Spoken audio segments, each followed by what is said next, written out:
For episode 100, I had the opportunity to sit down and have a chat with Pete Quinones from Free Man Beyond the Wall and also managing editor at the libertarianinstitute.org. It feels good to say that. I'm happy for Pete. I have been a fan of his for quite a while now. I think I ran into Pete on Twitter when he was at like episode 89, and he is going up. He is nearing 400 episodes now, so he's really pushing it. But we had a chance to sit down, and for episode 100, I thought it was only appropriate to talk about a damn subject I had not covered yet in any grave detail. So Pete and I, as you guess, talked about the police. Those damn redcoats. Get them fucking redcoats out of our fucking country. And we had a really good conversation. I have a lot of respect for Pete. I assume he has some amount of respect for me. Ha ha ha. Yes, that was a joke, ladies and gentlemen. If you do not recognize it, you are in the wrong place. But before we get to our episode, I want to take this moment to let you know that the reason you do not hear any music bringing us into our episode this week is because some changes are being made. New recording equipment is being procured, and there will be new sounds, and there will be new people, new guests, new Tommy. You will not recognize me anymore. I will not be the same man. I will be super anarchist Tommy, if that makes any fucking sense. Anyway, some of the music is going to be provided by a good friend of the show, Tom Burton, who is an anarchist and a musician. Stand in Line will be the most prominent song you probably hear on this podcast, intro and outro. He has other songs: Killing for Uncle Sam, Rage of War, Political, and Disposable Soldiers. Our other sponsors are BossBroDiamonds.com. That is BossBroDiamonds.com for all your dabbing essential needs. Go to BossBroDiamonds.com. Whether you want picks, beanies, pipes, hoodies. Why is my computer making noises in the middle of me advertising? BossBroDiamonds.com. That was not a BossBroDiamonds.com ad that just popped up on my screen. But it should have been BossBroDiamonds.com because I want to just dab it. BossBroDiamonds.com. Just dab it. Get over there. All your dabbing lifestyle essentials are at BossBroDiamonds.com. I think I said that enough to where you can remember BossBroDiamonds.com. If you don't remember BossBroDiamonds.com by now, I don't know what to tell you, because there's no way I can say BossBroDiamonds.com any more than I've already said BossBroDiamonds.com. But go over to the BossBroDiamonds.com when you're not too busy reading at the libertarianinstitute.org. And when you're reading at the libertarianinstitute.org, you're going to run into people like Sheldon Richmond, Scott Horton, Pete Quinones, Kyle Anzelon, Mike Meharry, Jim Bovard, and apparently every once in a while you get a little piece of me over at the libertarianinstitute.org. So go over to the libertarianinstitute.org and make sure you are keeping up with all your libertarian reading necessities. And if you're into foreign policy, go to antiwar.com. That is antiwar.com. Then I don't know why I'm talking this fast. This is not an auction. I am not selling you. Everybody knows that the place to go for foreign policy is antiwar.com. And if you are interested in why in the world would the Taliban and the United States government sign a treaty guaranteeing that all United States troops are pulled out of Afghanistan within the next 14 months, you probably want to spend some time at antiwar.com. And, well, here's my episode with Pete Quinones. Okay, so let's see how this is sounding. I am with Pete Quinones from Free Man Beyond the Wall and the libertarianinstitute.org. Are we still sounding all right? Sounds good, man. Awesome. All right. So I was looking into your article about the public police service versus the private police service earlier. And you brought up Shomrim and you brought up Dale Brown. But before we get to that, you had mentioned the idea that people believe when they are pulled over by a police officer that they are having an informal conversation with the police. So get into that detail just a little bit, because I think it's really important for people to understand what the police role is when they are pulled over in a traffic stop.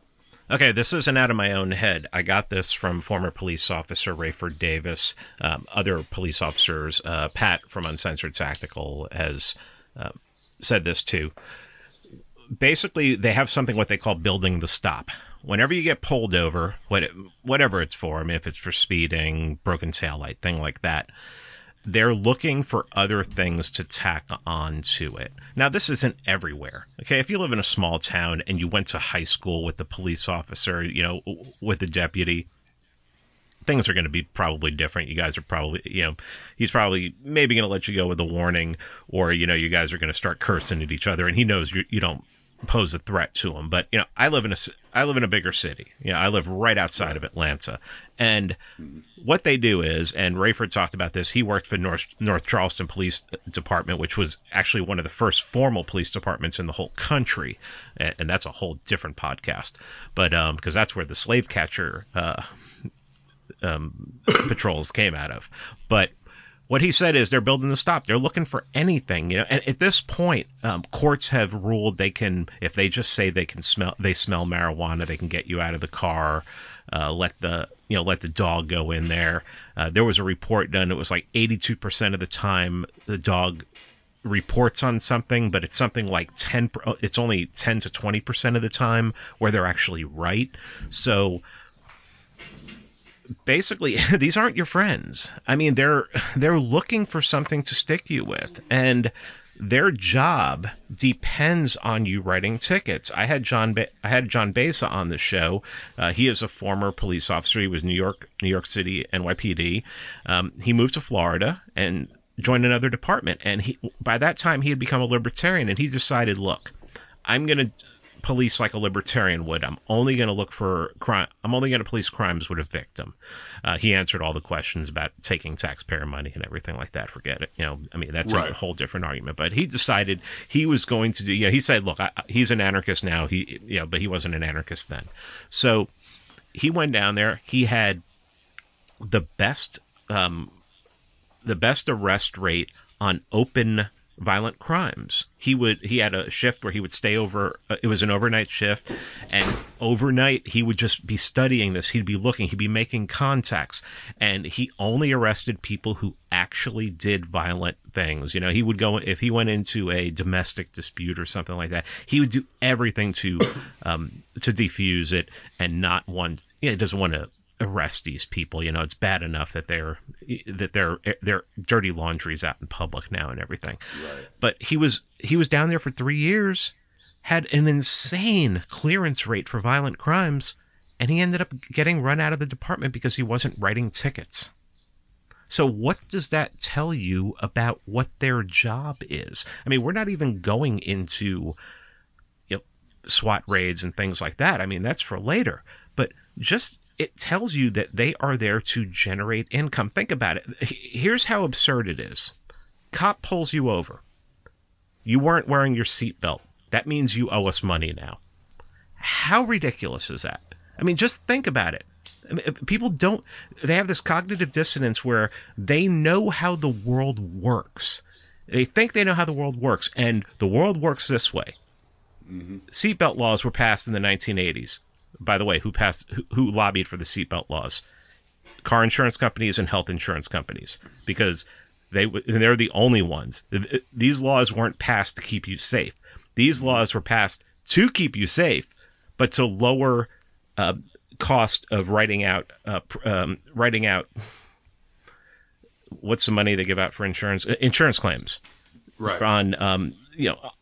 on mostly health insurance companies. That's what they did. They lobbied it. They did it in California, which is a petri dish for every ridiculous draconian law, and then it spread all over the place. And by the 90s, you had to wear a seatbelt. Every state has to wear a seatbelt. I mean, some states, like I think my state, you don't have to wear a seatbelt if you're in a truck or something like that, or something stupid, ridiculous exception. But that's what they're looking. That's their whole job. The cop that gets behind you, and another great thing to ask people is when a cop pulls up behind you, do you feel safe or do you feel paranoid? I mean, Nobody's like, oh my God, thank God, the cop's behind me with his lights on, and I really feel safe. No, why do you feel paranoid? Because you feel like you've done something, and now a guy with a gun and qualified immunity, which means that they can kill you if they feel like their life is in danger, and nothing's gonna happen to them. Right. Nothing's gonna happen to them. They're not gonna get sent to jail. They may lose their job, and they'll probably be allowed to quit, and they'll go work for another department. So it's what Rayford told me was they're building the stop. They're pulling you over if you don't have your seatbelt on. Then it's going to be like, oh, do you have any guns in the car? They're going to start asking you questions, and if you're stupid, you're going to start answering them. Just shut up. Every lawyer will tell you to shut up. James Duane, who wrote the book You Have the Right to Remain Innocent, he does all of these seminars where the first thing he does is ask, he says, is there anybody in this room whose parent or has a relative that's close to them that's law enforcement or a prosecutor? And a couple will raise his hands. He's never had one, and he always asks them one question. Did your relatives tell you if you're ever pulled over by the police, if you're ever questioned by law enforcement or any kind of authority, are you to answer their questions? He's never had somebody who was related to law enforcement or prosecution say, yes, I was allowed to answer questions. It's no, shut up and call your relative. Right. So what does that tell you? I mean, that whole book is a must read. It's a very short book. I did the audiobook. I have the print version as well. All it is case after case after case where people answered questions and got them and lost decades of their lives, even though they were innocent. They were asked 100 questions. They answered 98 right. They answered 2 that made it look like they could possibly have been guilty. They threw out all the 98 right answers, concentrated on those 2, handed it over to the prosecutor.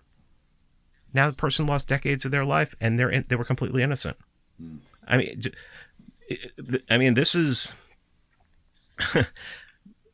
and a lot of this, so much of it. I mean, most people's interactions with police officers are getting pulled over. Just shut up. Just shut up. And if you want to fight the ticket in court, do whatever and everything, but don't answer questions. Don't allow them. Say, no, I don't consent to a search. Stuff like that. I mean, it's just they're not they're not there to keep you safe. No one feels safe when a cop pulls up behind them. I mean, no one. I mean, maybe insane people do, but I don't. Well, one of my favorite comments that you've ever made, and you had actually written it in this article as well, is that police are historians. They're there to figure out what happened and to build a case. They're not there to stop a crime. They're not there to protect you. And I like that. I like the way that you frame it. They're historians. They're looking in the past. They're not looking at the present. They're not taking into consideration your life and circumstances of life that possibly you can't, foresee in the future. They're there just to see what you did in the past and to charge you with a crime. They're looking to make you a criminal.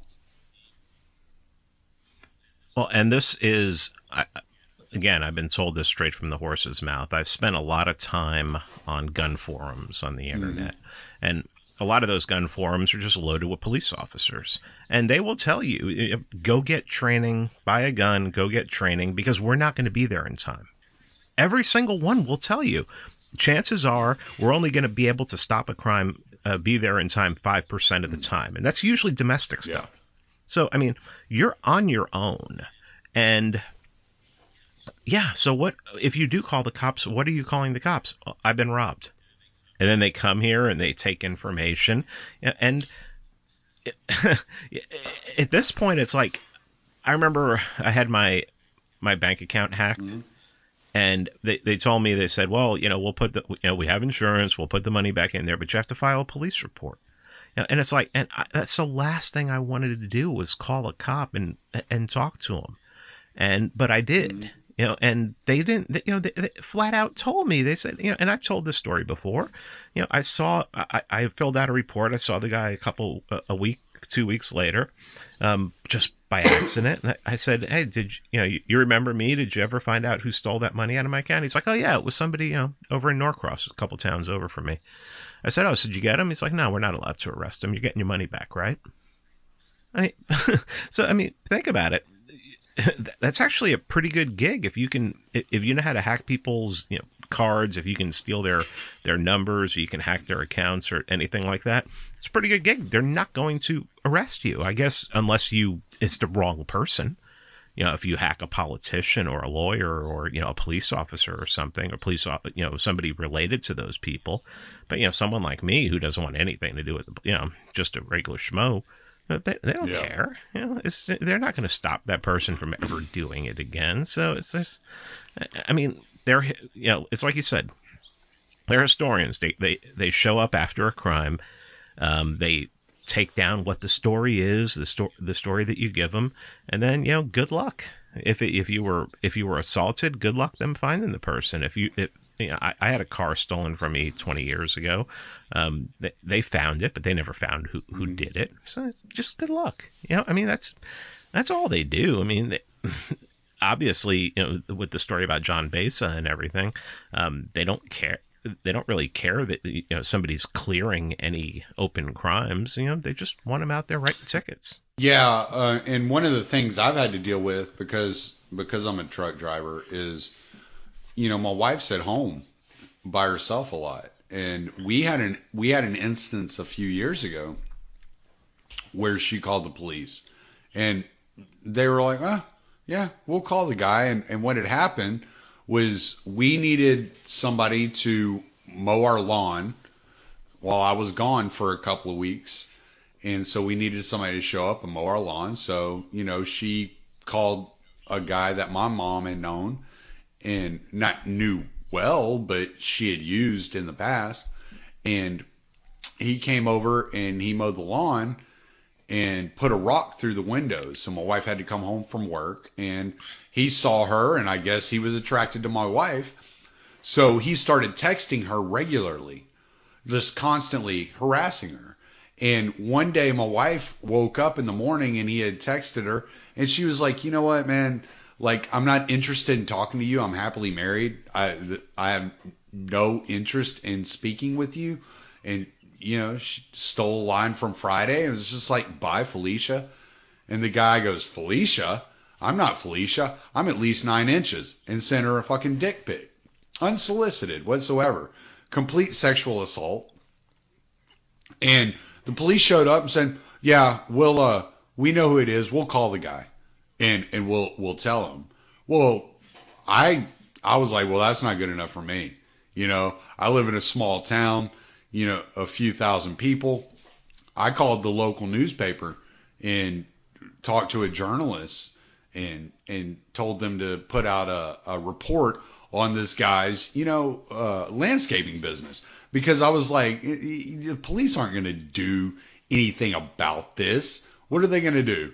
Yeah, don't be sending pictures anymore. But this guy had a rap sheet as long as my arm for armed robbery and burglary and sexual assault and all these other things. And it's like, yeah, you're just going to let this dude run around because that's what y'all do. Y'all aren't here to actually do anything other than impose this vision upon the public that you're possibly making them safer. Yeah, I mean, at that point, all you can really do is try to damage the person's reputation. Yeah. I mean, that's what would happen in a libertarian society. Because I don't think sending somebody a dick pic would be considered a crime in a libertarian society, but you can damage someone's reputation. I think in an open society, reputation would be everything. Yeah, and I'm not saying social credit score kind of thing. I'm just saying, yeah, I know that guy. He's honest, never cheated me, or that guy's a complete creeper, So yeah, I think that makes sense. I mean, because the police aren't going to do anything. Police aren't going to do anything about that. That's not a crime to them. They do that. I mean, the amount of police that are getting arrested for sexual, worse than that. I mean, sending dick pics. I mean, I'm talking about two New York City police officers arrest an 18-year-old girl for weed, handcuff her, throw her in a van, and then they take turns on her and say, well, she asked for it. Now, first of all, okay, say she did ask for it. You're on the job. Mm-hmm. You're on the clock. There's no rule or law or ordinance against having sex with a handcuffed suspect in your police vehicle while you're on the clock. Right. I mean, these guys walked. Yeah. These guys walked. I mean, and I actually think it was rape because I believe her. I was reading that story as soon as it happened. But even if she said, okay, well, you guys, I'll let you, both of you have sex with me if you let me go. Well, they're allowed to do that? Apparently. I mean, that's insane. There are laws popping up. People, they're introducing ordinances all over the place in police departments saying police should not be allowed to have sex with suspects in custody. Why does that have to be passed? Why do you have to say it? What is going on in the law enforcement culture that something like that has to be actually like spoken? I mean, well, that reminds me of that story I read a while back, man, and I got so fucking mad. That 14-year-old girl that went and reported that she had been raped, and then the detective raped her. Yeah. I don't know if you remember that story, but that was one of the most infuriating stories I've ever read in my life. And it's so hard reading about these things because these kids and young adults are taught you're supposed to trust these people. And we're just big mistake, sending man. our children right into the hands of predators in a lot of cases. Big mistake teaching children to trust law enforcement. It's just a really, Will Grigg, who you were telling me you were reading a lot of Will Grigg. Will Grigg has an article. It's on Libertarian Institute, and I'm pretty sure it's in No Quarter, that is entitled "Teaching Your Kids to Trust the Police is Child Abuse." It's a great article. I mean, he just uses case after case after case after case of police, going in and manhandling 6-year-old autistic kids and 10-year-old kids who, the cop put his hand on a 10-year-old kid and the kid pulled back and kicked the cop. Well, that's assault. So the cop had to put him in cuffs and take him in. And then when the parents started getting the press involved, of course, and this was up in Massachusetts, northern Massachusetts, some of the whitest place they started, these people are, obviously the parents are criminals. They've been teaching the kids to disrespect the police. They're probably sympathetic to Black Lives Matter. Right. And, and that idiot on Fox News who's not there anymore, Bill O'Reilly. Oh yeah, he picked up on the case, and he picked up on the case, and on an evening, one of his episodes, he just went off on the parent and everything. Oh my God. He says, you're teaching them, these people are heroes. Do you know how hard their job is? Then quit. I've quit hard jobs. Yeah. I've quit jobs where I just didn't want to do it. You know, somebody put out this hypothetical yesterday. If for the next 30 years you had to work 80 hours a week, but and it was a really high stress job, but at the end of that you got like $10 billion, would you do it? And I was like, hell no. Hell no. I don't want that kind. I want to be comfortable. I want to be nice. I don't want to have 16 hours every waking hour being stress free.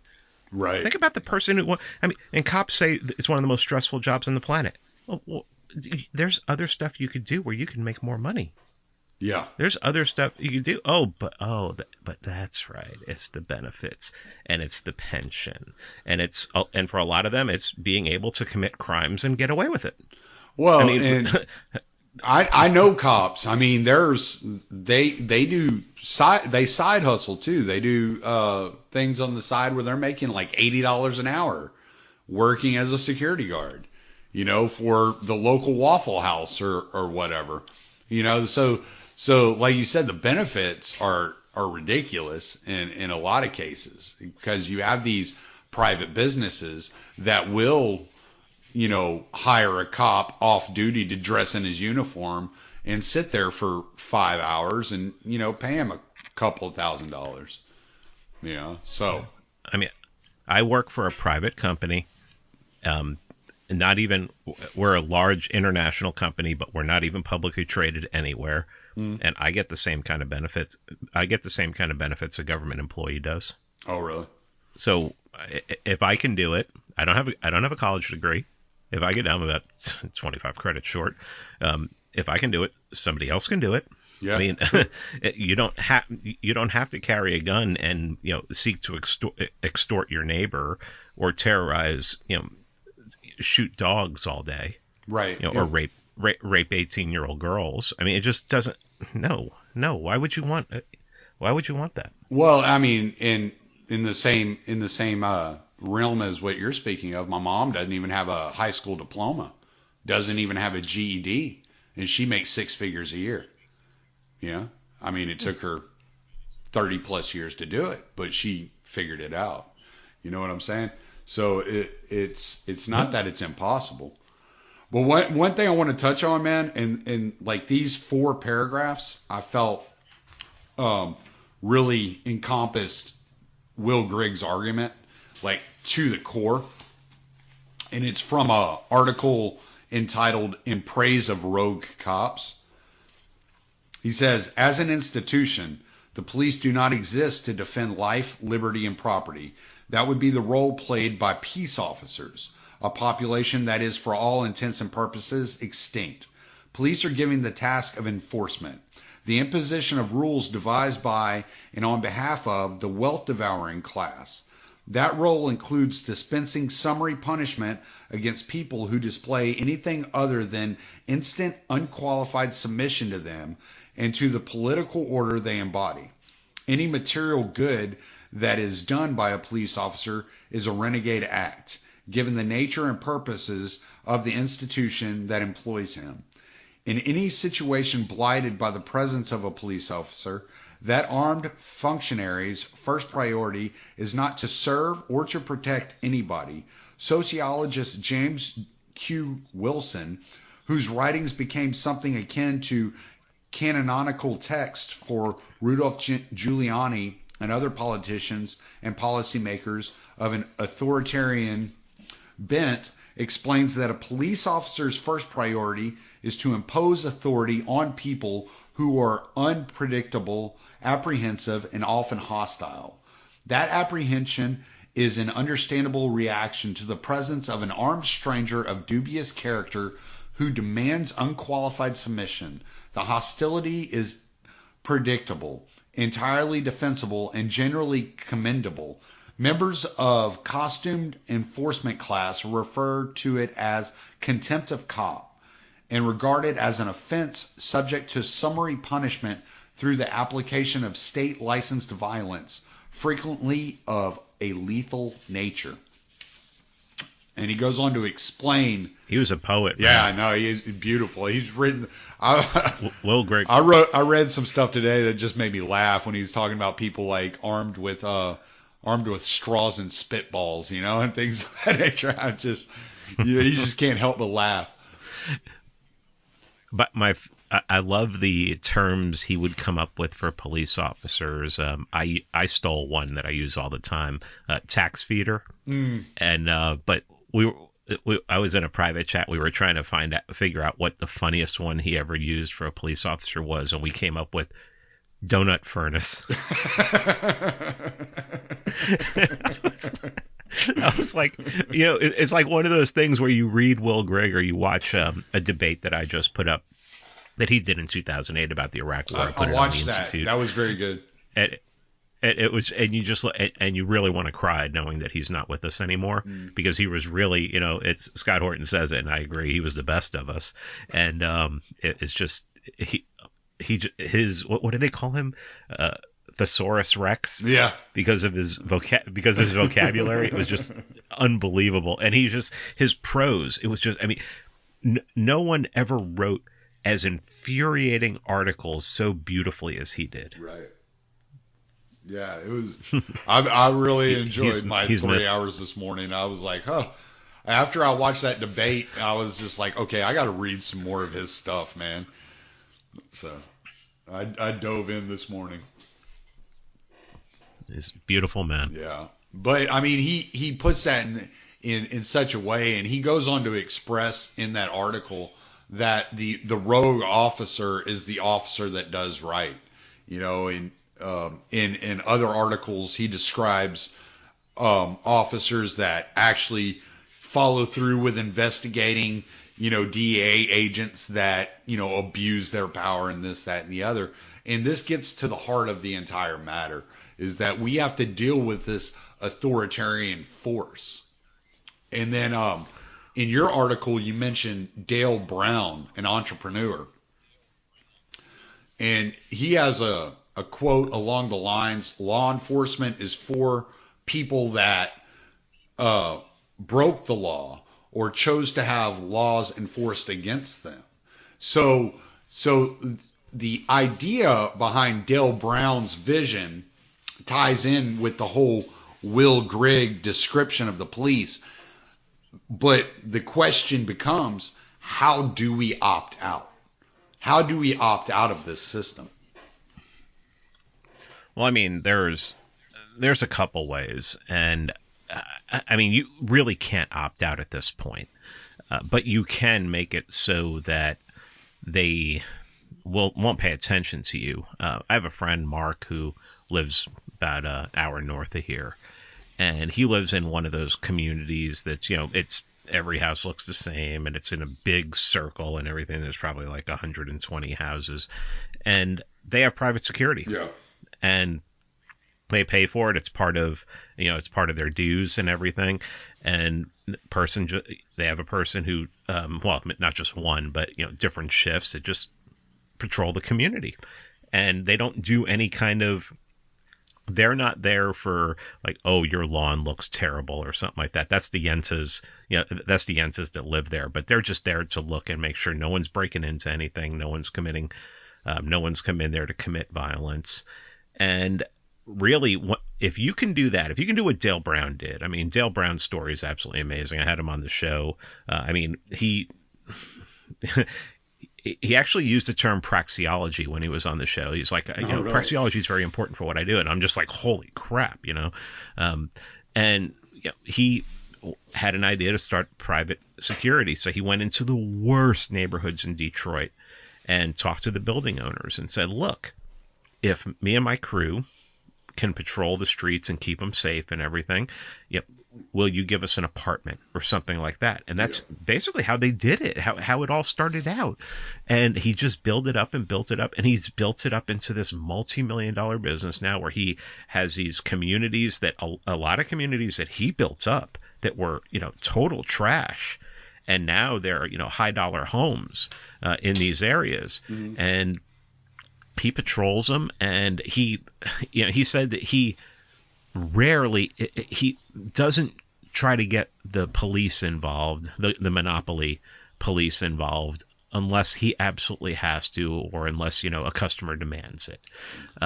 But if I lived in a community like that, the community I live in right now, there's rarely any police officers around here. You just rarely see them unless they're called, unless somebody calls them. Right. They just don't come around. And I live in a solidly middle class neighborhood. There's no one around here, at least no one around here would let you know that they're old money or independently wealthy. They'd probably be living in the Buckhead section. But we don't see them around here. But I wouldn't, if the police were coming around here, and my whole, where I live is mixed. I mean, my closest neighbor next to me is African American, white, Mexican. That's like my neighbors. So it's completely integrated and everything. But we just don't have any issues here. And if we did, I don't think any of us would want the police around. I think we would have the idea that maybe we get together and we, pool our resources and come up with something different. Not even, we're not going to talk about Shomrim yet, but I don't see why tight-knit communities, people would not decide, hey, let's come together and figure out how much this would cost to have someone patrolling the neighborhood. And especially an enclosed neighborhood, like I was talking about my friend Mark, yeah. You would never have to have the police coming through there at all. I mean, really, most of those neighborhoods don't have a police presence unless they're called. So, then at least when you're at home, you don't really have to worry about them patrolling the neighborhood and stuff like that. The monopoly and shooting dogs and stuff like that. But you'd only have to worry once you go back out onto the road. But if you're in the commons, but that's the tragedy of the commons right now is that they're in charge. And and isn't it funny that it's more dangerous in the commons than it is in private? Yeah. It's more dangerous walking downtown Atlanta than it is walking in the mall. And the mall has private security, mall cops, mall ninjas, the monopoly on violence has tried to denigrate private security as much as possible, but everywhere there's private security, most places there's private security, there's not a lot of crime. Less crime than where the police are. Yeah, I'm going to call Paul Blart. I'm on Paul Blart's side. I enjoyed Observe and Report much more than Paul Blart. That was the one with Seth Rogen. That was dark and really fucked up. Oh, really? I'm gonna have to check it out. I don't think I've seen it. Yeah, it's dark and fucked up. It is dark and fucked up. It's right up my alley. Oh yeah, man, you got to watch it. I went into it thinking, oh, this is going to be another Paul Blart thing, and then I was like, holy shit! I was like, this is so cool. Oh wow.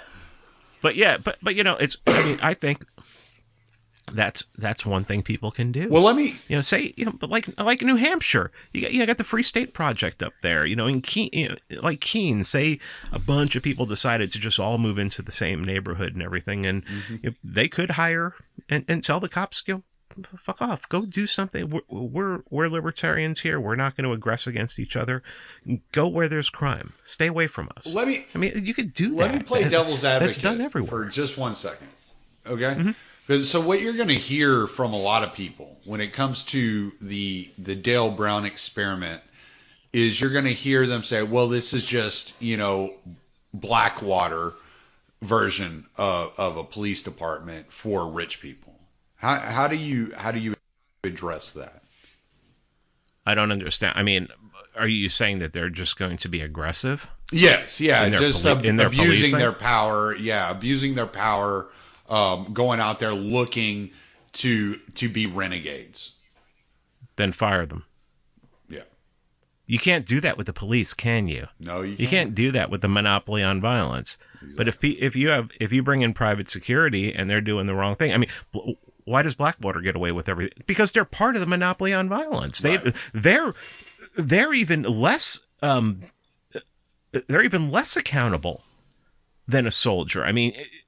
I can't remember what the name of the book is. Scott talks about it, where it's just how the atrocities of Blackwater Z over the years. And I mean, I can't believe that so many soldiers would even want to have anything to do with those guys, considering they come in there with the CIA guys and they're bossing them around. Right. That's not what soldiers signed up for, to be bossed around by the CIA and the friggin' and some merc. Right. That's insane. Well, but a lot of people have the false pretense that Blackwater is fully private and that everything they do is private, and they don't understand that the relationship between Blackwater and the government creates and gives them the power that they abuse so well.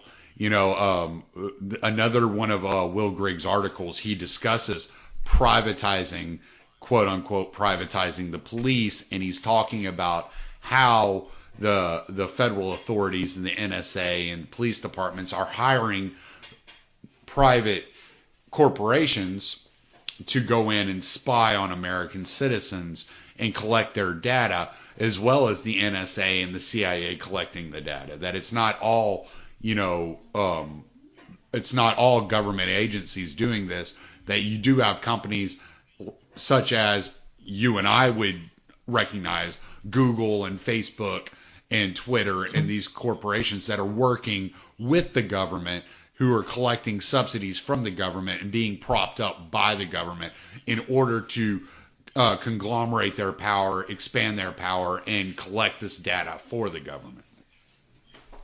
Yeah, and that's one of the points that my friend Monica Perez from the Propaganda Report makes. Is she likes to talk about the public-private partnership.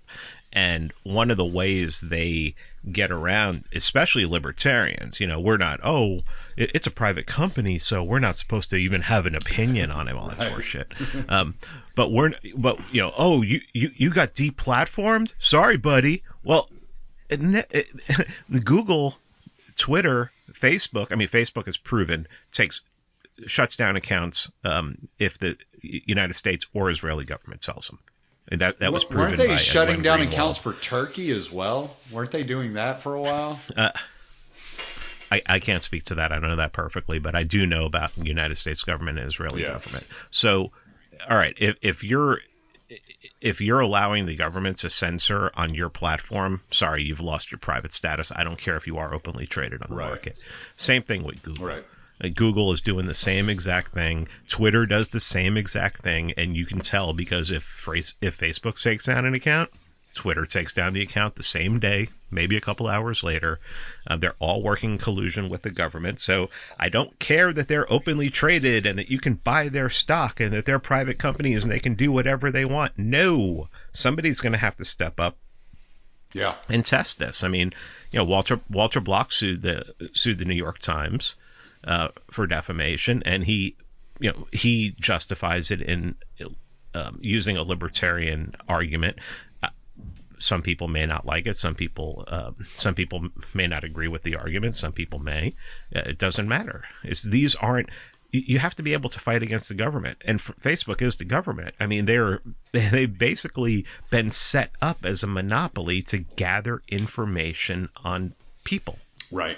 And that's what they all do. Absolutely. So I mean, yeah, it's the public-private partnership. Mm-hmm. Yeah, I mean,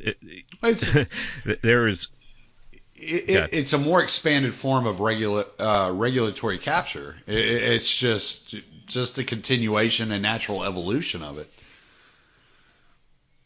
Yeah, it's getting to the point where you can't. No one's going to be able to open up a platform. I mean, maybe there'll be a platform that'll come along that'll be able to compete with Twitter and Facebook and an engine to Google. I mean, DuckDuckGo is a great search engine. There's so much stuff that pops up there that doesn't that Google censors. I mean, Google openly censors. Mm-hmm. Stuff you can search stuff on Google, you can't find it. You can search it on DuckDuckGo; it'll be the first thing that pops up. Right.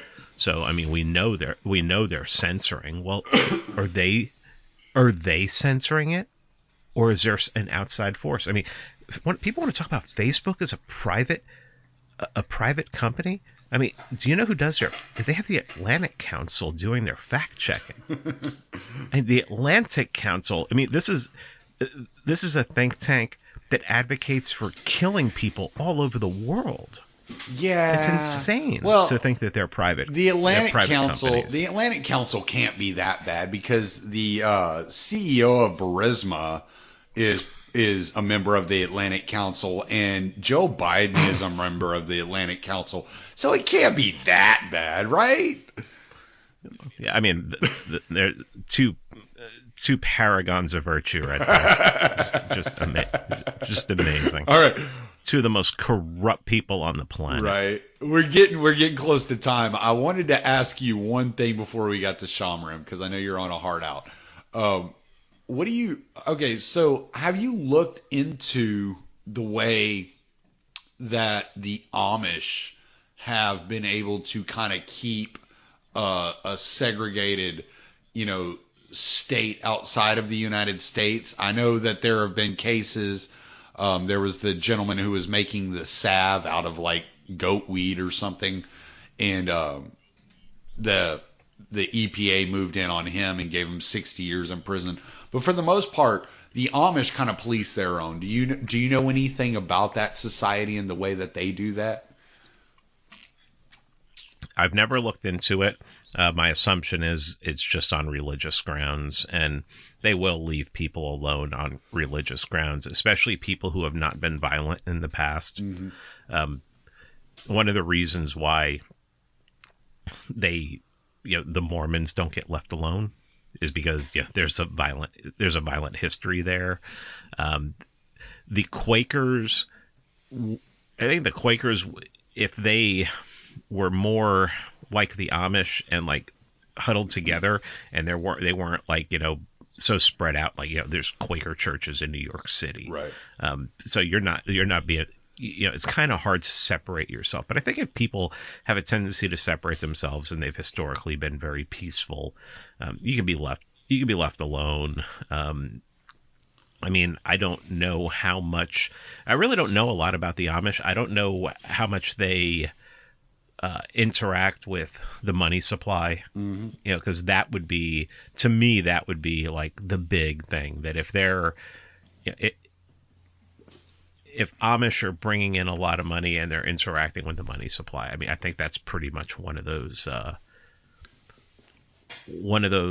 things that basically is going to put you on their radar, and they're just going to probably come down upon you. But I think it just has to do with being around, being on the land forever, right, and also just their peaceful nature. I should really look into that and see who has a really good book out there on the Amish and see why. If somebody has written on that, I would assume maybe I'll let me see if Gerard Casey's written about it. I can tell you something. I can tell you one thing about Amish people is whenever I first met Beatrix, she was obsessed with Amish people, and they're fucking ninjas when it comes to cameras. All right? It doesn't matter how slow that horse and buggy is going, you are not going to get a clear picture of these people. Well, I mean, why? Yeah, I mean, if you're private and you're trying to not interact with the culture around you, sure. Yeah, they're ninjas, man. It's hilarious. It's like, oh yeah, I'm like driving up next to these Amish people. I'm slowing down as slow as I can. I can't get a clear picture. But anyway. But you do make a good point, because it does seem like the Amish live sort of an anarchist lifestyle, it's unto themselves, which I think that anybody who's reads the Bible and believes in the Bible probably should want nothing to do with the government unless they've bought into the total garbage that this is a Christian nation, right? All that just propaganda bullshit. No, it's been something that's interested me, and I just haven't gotten around to reading about it, and I didn't know. I know you get hammered on this topic all the time, so I thought maybe you had looked into it a little bit. I'll check Casey's book Freedom's Progress and see if he has anything in there. That's just a huge volume of looking at any kind of possible anarchism over the last 10,000 years. Yeah. So. Okay, well let's get into the Shomrim and tell me about that. This was a Hasidic Jewish sect in New York. Am I correct about that?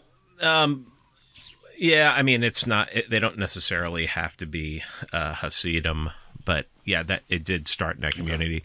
It's actually I was pronouncing it Shomrim for a long time, and then somebody corrected me and said no, it's actually Oh, okay. Shomrim. So it sounds like the M's a W, but so I guess we understand anybody who's really studied the culture knows that Jews can be very inclusive and want to be amongst Mhm. their own. So there are these, still in New York, people don't even talk about this anymore.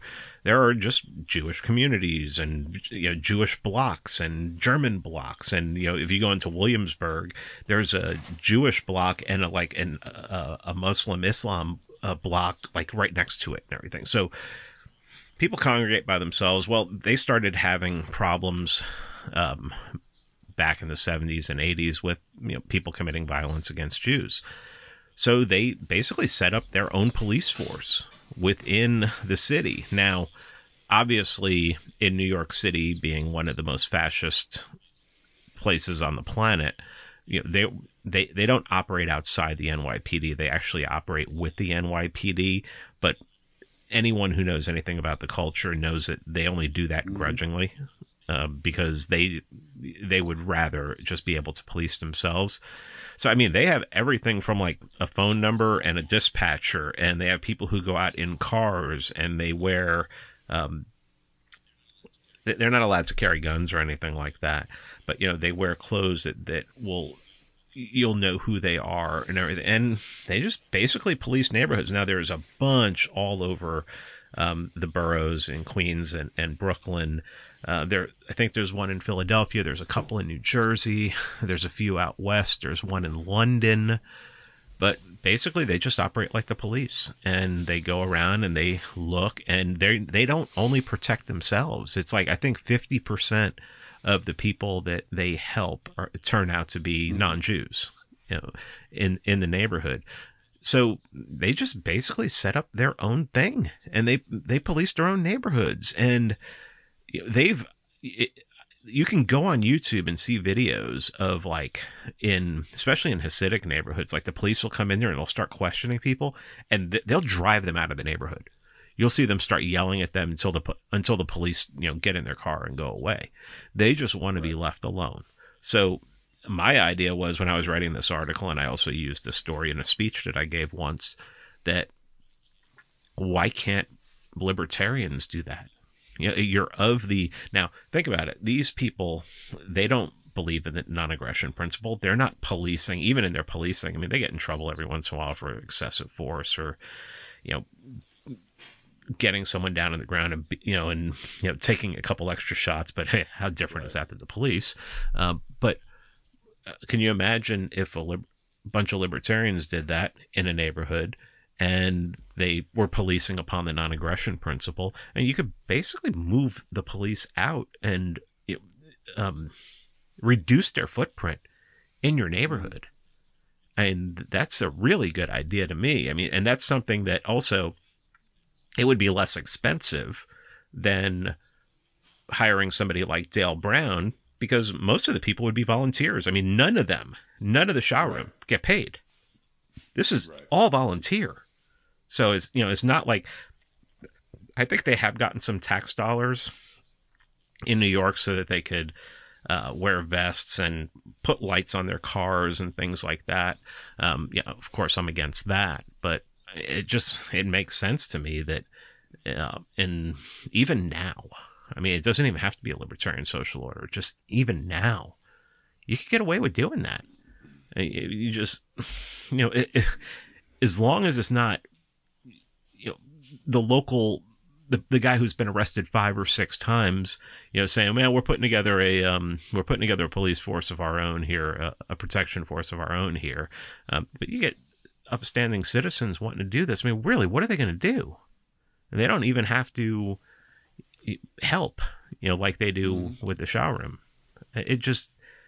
It makes sense to me that we can actually do stuff on our own even now that would just totally I mean, we in this neighborhood they have like that the app next door, and people from someone broke into my car, and it's like up in 5 minutes after the person finds out and everything. So there's easy ways to deal with this where we just don't have to deal with the police anymore. I mean, you just don't want there's nothing we can do right now about when we go out on the commons and drive around, the police stopping us and everything, unless you really want to get, Hoppe talks about, getting really active in your town, in your city.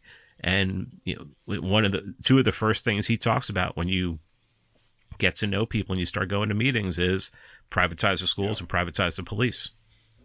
And just start putting that out there. The reason I find the Shomrim so interesting, especially the way that you wrote about it, was this isn't, as you said, you don't have to have the money to be able to hire Dale Brown. You can do this on your own.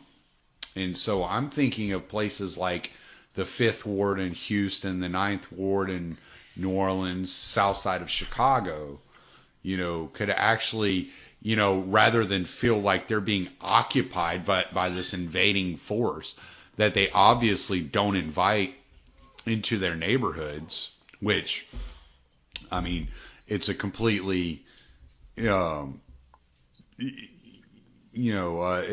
a really convoluted conversation to have if you take the Camille Foster view, where he says, well, the black activists, the Jesse Jacksons, the Al Sharptons, they asked for this and they begged for this, and that the older generations begged for this police presence. Okay, that's one thing.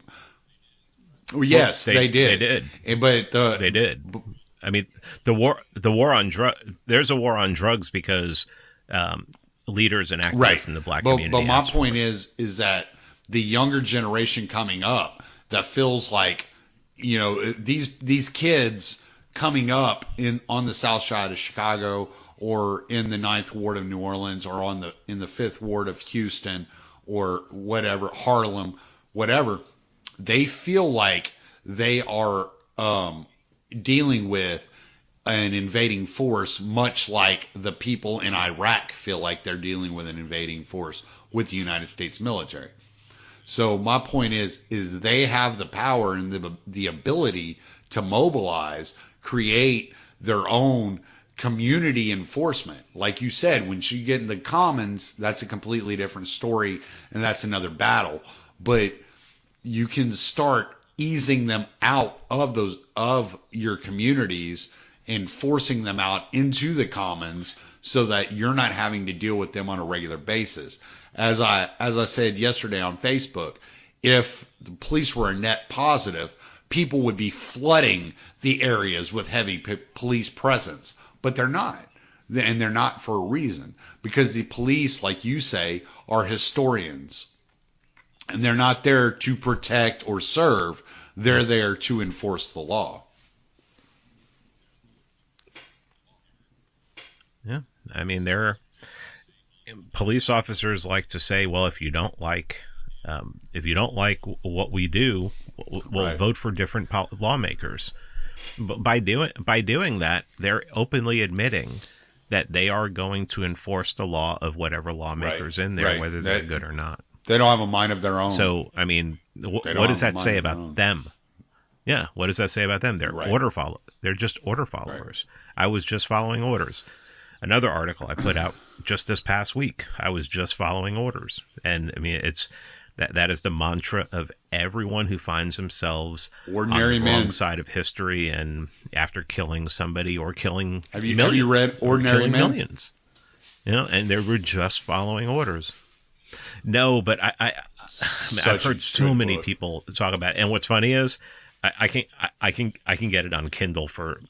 I have Kindle Plus. You would love it, just man. Get it. You would love it. You would really enjoy it, and it wouldn't take you. It's not a really long book. You would love it. You would get a lot out of it. I can guarantee it.